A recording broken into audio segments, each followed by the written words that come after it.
Hi everyone, my name is Sarah Mari. I'm one of the librarians at Portland Public Library, and I'm here today to do a how-to for you. Today's how-to is how to write an acrostic poem. Did you know that April is National Poetry Month? And there's lots of ways that you can write your own poems. The one that we're going to focus on today is how to write an acrostic poem. An acrostic poem is any poem that has different lines that don't necessarily have to rhyme, but they all start with the first letter of a word along the side. I think this will make more sense when we look at it. So I'm going to bring you over to my desk now, and we're going to talk about what an acrostic poem is, and then we're going to write one of our own. Let's head over to the desk. And welcome to my desk. So the first thing that I want to talk about is what is an acrostic poem. So this acrostic poem is from the book Silver Seeds by Paul Paulini and Dan Brewer.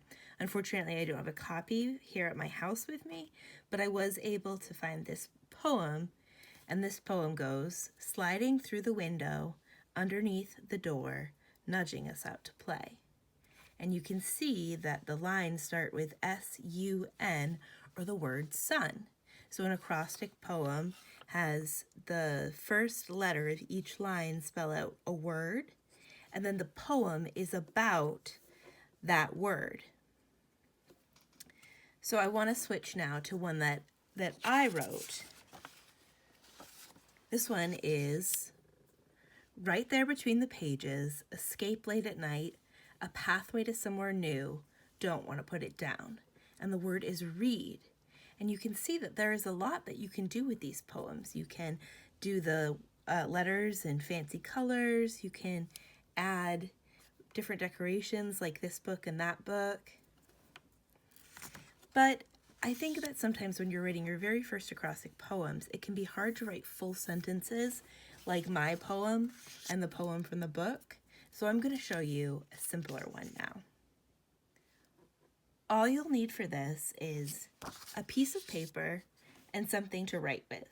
I like to do the first word in a different color than I'm going to do the rest of the letters, because I think that it makes the first word really stand out and make sure that you know it. So one of the easiest things to do is to pick a person or character that you know well and use their name. So my name is Sarah Mari, but that's kind of long, so I'm going to use a character that I think a lot of people really know and like well, and that is Piggy from the Elephant and Piggy books by Mo Willems. So I'm going to write P-I-G-G-I-E, which spells piggy. And then I'm going to switch to what I have here, which is a pen, but you can use a pencil or a colored pencil or anything else that you like to write with. So when we're thinking about Piggy, what are some words that describe Piggy? I think that we kind of have a clue right here because I ended up writing this in pink, but if you remember from the illustration in the books that Piggy is also pink. So we can write in the word pink. When I'm thinking about Piggy, there are, one of the things that I think about most is that Piggy is Gerald's friend, and Gerald starts with a G.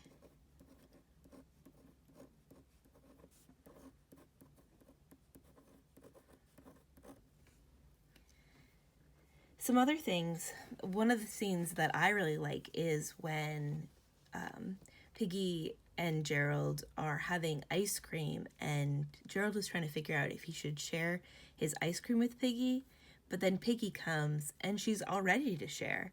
So I think that ice cream sharer would be a great one for I. And I also think that Piggy has a really big imagination. So I want to go ahead and write imagination for this first I. I also think that Piggy is a great dancer. Do you remember from that book where Gerald was asking Piggy to teach him how to dance? we know that Piggy is a great dancer.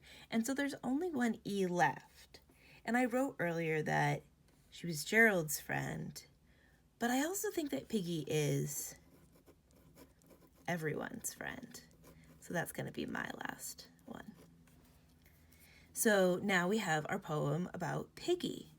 Pink, imagination, Gerald's friend, great dancer, ice cream sharer, everyone's friend. And that's my poem about Piggy. And that's all for today's how-to. If you write an acrostic poem, we would love to see it. You can email it to us, share it with us on Instagram, or send it to us any other way that you would like.